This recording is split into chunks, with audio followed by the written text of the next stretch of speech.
আসসালামু আলাইকুম এভরিওয়ান। তো মূল কথা হচ্ছে যে আমরা সিলেটি ব্যতীত অন্য কেউ হইতে আবার আমার মনে হয় না।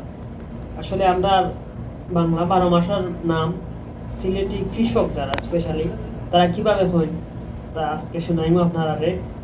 আর মূল বিষয় হচ্ছে যে আমি একটা জিনিস হই যে সিলেটি ছাড়া কেউ বুঝতে না, সিলেটি ছাড়া আসলে বোঝা বড় কষ্ট। তো আমি শুরু করি। বৈশাখ, জ্যৈষ্ঠ না, জেঠ। প্রথমে আমি কৃষকগুলোর ভাষায় আমি কইলাই বৈশাখ, জেঠ আর হাওন, ভাদ্র, ভাদ্র, আশ্বিন, কার্তিক, আগন, পুষ, মাঘ, ফাল্গুন।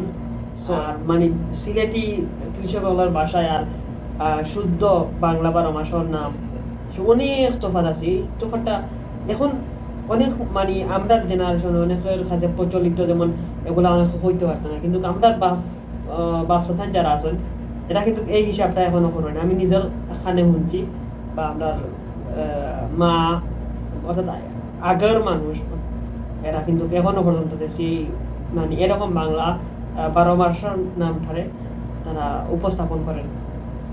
আসলে এটা সিলেটি ছাড়া কেউ যা অনেকে বুঝতো না। কারণ বৈশাখ ঠিক আছে, জ্যৈষ্ঠরে জেঠ, জেঠ মাস, আষাঢ়, আড় মাস, হাওন,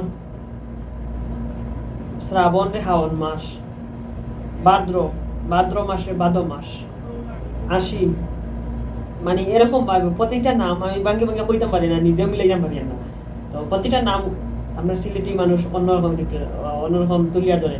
তারা এবং তারা কৃষিক্ষেত্রের সময় প্রতিটার সময় তারা এটা মানে চিন্তা ভাবনা করে কোন সময় কোন জিনিস লাগানি হয়, এই হিসাবে তারা এই মাছটারে বেশিরভাগ প্রচলন করে।